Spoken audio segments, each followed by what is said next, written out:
Hello, my name is Amari Christopher, and the core belief I hold tightly is the importance of self love.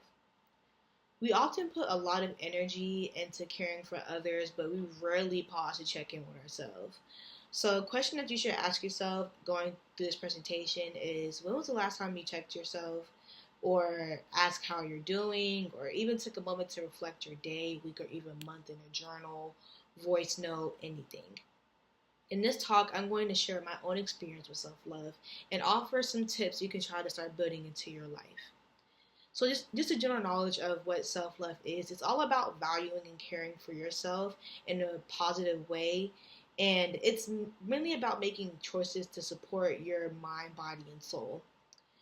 With my journey of self love, it wasn't an easy start. During my freshman year through junior year, I was in therapy and I stopped taking therapy junior year, and it was really hard to just fall off of therapy after taking it for so long. And I fell right back into that depression my senior year of high school. So that whole summer it was really hard on me.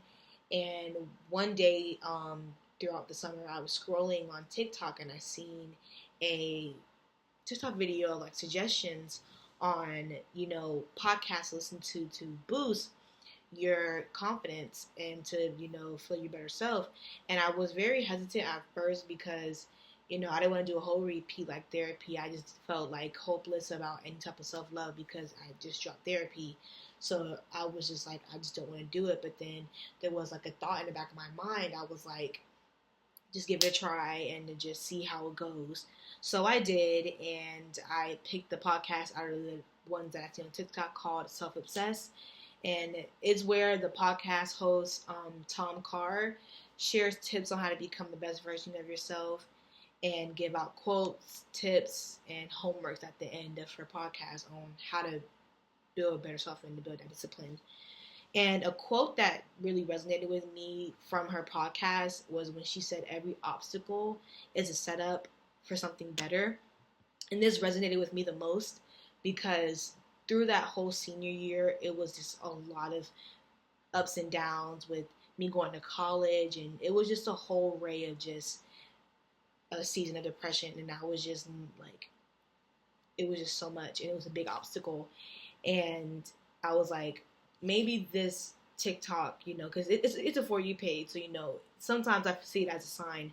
So I was like, maybe this is like a sign that I need to like build myself. Like over the summer, I need to build myself up to become my better self. So when I go into college, I have that self esteem in the back of my mind.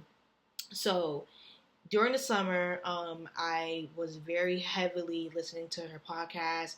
At the end of each episode, like I said, there was a homework assignment. She would give us tips like going outside and just taking a deep breath, meditating, journaling, whatever. Just try to build habits to become your best self. And once I started, it was silly at first, but then once I started building that, confidence up and that discipline, I started doing it twice a week, and it helped me a lot now, just becoming less reactive, more confident in my decisions, and more disciplined with self-love and self-care.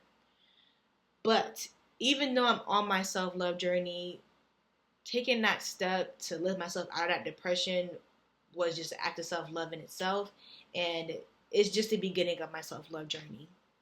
So some ways that you can integrate self-love into your life is in a couple of steps. There's mainly two.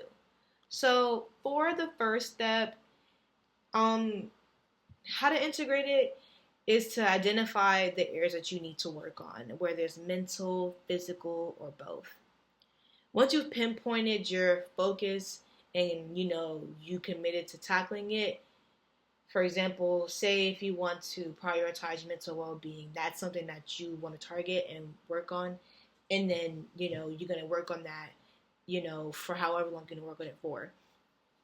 And finally, in this two-step self-love tips is to discipline yourself. That's the biggest advice I would give, is to discipline yourself, because once you discipline yourself, you've already, that's self-love in itself. Just by you disciplining, for me, it took a long time to discipline myself and to stay committed into working on myself until I had to, take out all the distractions. And that's another tip too. Which is actually 3 tips. Take out all the distractions that does not serve you, such as social media, such as toxic people, anything. Take that out your life to improve and to keep on going with your self-care journey. So yes, discipline and remove what does not serve you. Self-love has helped me so much growing up in my 20s and further on from now. And as an adult, it is very important to take care of yourself and to heal that inner child that never got to be healed.